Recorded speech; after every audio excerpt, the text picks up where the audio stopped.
আসসালামু আলাইকুম। আপনাদের সবাইকে স্বাগতম জানাচ্ছি বিবিসি বাংলার আন্তর্জাতিক সংবাদে। আপনাদের সঙ্গে আছি আমি রিম। প্রথমে সংবাদ শিরোনাম। জেনেভায় ইরান যুক্তরাষ্ট্র পারমাণবিক আলোচনায় পরোক্ষভাবে যুক্ত থাকবেন ট্রাম্প। ইরানের ৩টি তেলবাহী ট্যাঙ্কার জব্দ করল ভারত। ইরানের সঙ্গে উত্তেজনার মধ্যেই আরও বাংকার বাস্টার কিনছে মার্কিন বিমান বাহিনী। মার্কিন বিনিয়োগ ও উড়োজাহাজ কেনায় আগ্রহী ইরান। দর্শক, এতক্ষণ শুনছিলেন সংবাদ শিরোনাম। এখন বিস্তারিত।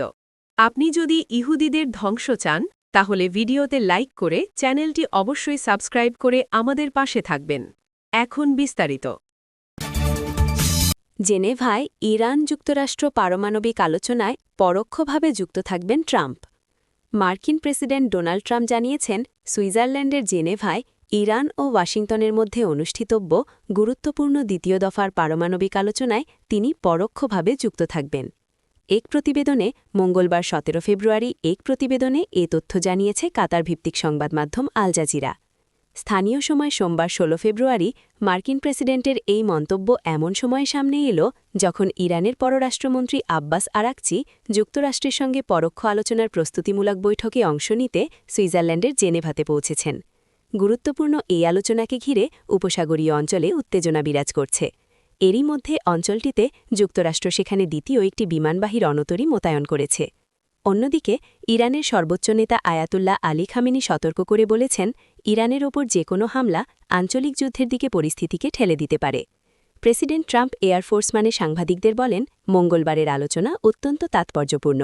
তিনি বলেন, আমি এসব আলোচনায় পরোক্ষভাবে যুক্ত থাকব। এগুলো খুবই গুরুত্বপূর্ণ হবে। ইরান খুব কঠিন তর্কশাকশিকারী। ইরানের ৩টি তেলবাহী ট্যাঙ্কার জব্দ করল ভারত। ভারত এবং যুক্তরাষ্ট্রের সম্পর্কের সাম্প্রতিক উন্নতির প্রেক্ষাপটে আরব সাগরে বড় ধরনের এক অভিযানে ইরানের সঙ্গে সংশ্লিষ্ট ৩টি তেলবাহী ট্যাঙ্কার জাহাজ জব্দ করেছে ভারতীয় কর্তৃপক্ষ। মুম্বাই উপকূল থেকে প্রায় ১০০ নটিক্যাল মাইল দূরে ভারতের এক্সক্লুসিভ ইকোনমিক জোন থেকে স্টেলার রুবি, অ্যাসফল্ট স্টার এবং আল জাভজিয়া নামের এই ৩টি জাহাজ আটক করা হয়। ভারতীয় কোস্টগার্ড বাহিনীর প্রায় ৫৫টি জাহাজ এবং ১০-১২টি বিমান বর্তমানে সাগরে এই ধরনের অবৈধ লেনদেন রোধে দিনরাত ২৪ ঘণ্টা কড়া নজরদারি চালাচ্ছে। মূলত মার্কিন নিষেধাজ্ঞার তালিকায় থাকা এই জাহাজগুলো বারবার নিজেদের পরিচয় ও নাম পরিবর্তন করে আন্তর্জাতিক আইন ফাঁকি দেওয়ার চেষ্টা করছিল। গোয়েন্দা তথ্য অনুযায়ী এই ট্যাঙ্কারগুলো মাঝ সমুদ্রে এক জাহাজ থেকে অন্য জাহাজে তেল স্থানান্তরের শিপ টু শিপ ট্রান্সফারের মাধ্যমে তেলের উৎস গোপন করে আসছিল। জব্দকৃত জাহাজগুলোর মধ্যে স্টেলার রুবি এবং আল জাভজিয়া ইরানের সঙ্গে সরাসরি যুক্ত এবং অ্যাসফল্ট স্টার মূলত চীনের পথে চলাচল করছিল বলে জানা গেছে। যদিও ইরানের রাষ্ট্রায়ত্ত তেল কোম্পানি এই জাহাজগুলোর সঙ্গে তাদের কোনো সম্পর্ক থাকার কথা অস্বীকার করেছে। ইরানের সঙ্গে উত্তেজনার মধ্যেই আরও বাংকার বাস্টার কিনছে মার্কিন বিমান বাহিনী। যুক্তরাষ্ট্র ও ইরানের মধ্যে তীব্র উত্তেজনা বিরাজ করছে। যুদ্ধ এড়াতে দফায় দফায় আলোচনায় বসছে উভয় পক্ষ। এরই মধ্যে আরও GBU-57 massive ordinance penetrator MOP bunker buster bomb কিনছে মার্কিন বিমান বাহিনী। এমনকি খুব দ্রুত এই সমরাস্ত্র পেতে চায় সশস্ত্র বাহিনীর সদস্যরা।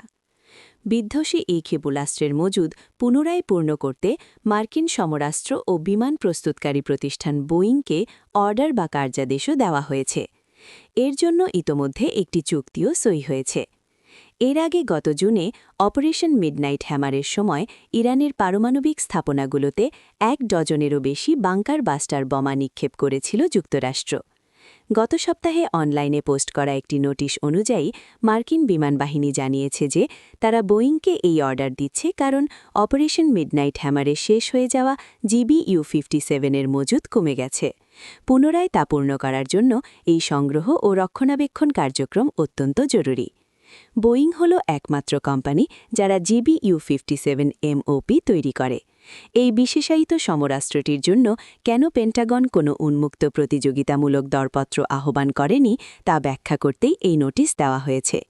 নথিতে বলা হয়েছে এই প্রতিরক্ষা জায়ান্ট 18 বছর ধরে এক অনন্য অভিজ্ঞতা অর্জন করেছে, যার মাধ্যমে তারা এই বিশেষায়িত অস্ত্রটিকে পরিবর্তিত মিশনের প্রয়োজন অনুযায়ী খাপ খাইয়ে নিয়েছে, যা এমওপিকে প্রাথমিক ধারণা থেকে পূর্ণ সক্ষমতায় পৌঁছে দিয়েছে। মার্কিন বিনিয়োগ ও উড়োজাহাজ কেনায় আগ্রহী ইরান। ইরান যুক্তরাষ্ট্রের সঙ্গে এমন একটি পারমাণবিক চুক্তি করতে চায় যা দুই পক্ষের জন্য অর্থনৈতিকভাবে লাভজনক হবে। রোববার এক ইরানি কূটনীতিক এই তথ্য জানিয়েছেন। আগামী কয়েকদিনের মধ্যে তেহরান ও ওয়াশিংটনের মধ্যে দ্বিতীয় দফা আলোচনা অনুষ্ঠিত হওয়ার কথা। রয়টার্সের খবরে বলা হয়েছে, এ মাসের শুরুতে দীর্ঘদিনের বিরোধের সমাধানে আবার ইরান ও যুক্তরাষ্ট্র আলোচনা শুরু করেছে। এই বিরোধ মূলত ইরানের পারমাণবিক কর্মসূচি নিয়ে। আলোচনার লক্ষ্য হল নতুন কোনো সামরিক সংঘাত এড়ানো। মার্কিন কর্মকর্তারা জানিয়েছেন, আলোচনা ব্যর্থ হলে ওয়াশিংটন দীর্ঘমেয়াদী সামরিক প্রস্তুতি নিচ্ছে এবং ইতিমধ্যেই অঞ্চলে দ্বিতীয় একটি বিমানবাহী রণতরী পাঠানো হয়েছে। স্লোভাকিয়ার রাজধানী ব্রাটিস্লাভায় এক সংবাদ সম্মেলনে মার্কো রুবিও বলেছেন, প্রেসিডেন্ট ডোনাল্ড ট্রাম্প কূটনৈতিক সমাধান ও আলোচনাকে অগ্রাধিকার দেন, তবে ব্যর্থতার সম্ভাবনা থাকাও স্বীকার করেছেন। তিনি বলেন, ইরানের সঙ্গে সফল চুক্তি এখনও কেউ করতে পারেনি, কিন্তু আমরা চেষ্টা করব। যুক্তরাষ্ট্র যদি হামলা চালায়, ইরান মধ্যপ্রাচ্যে মার্কিন ঘাঁটিতে আঘাত হানার হুমকি দিয়েছে।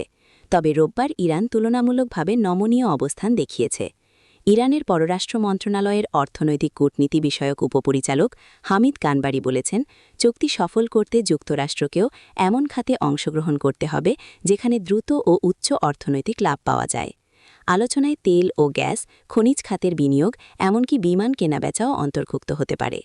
তিনি মনে করিয়ে দিয়েছেন, 2015 সালের চুক্তিতে যুক্তরাষ্ট্রের অর্থনৈতিক স্বার্থ সুরক্ষিত হয়নি।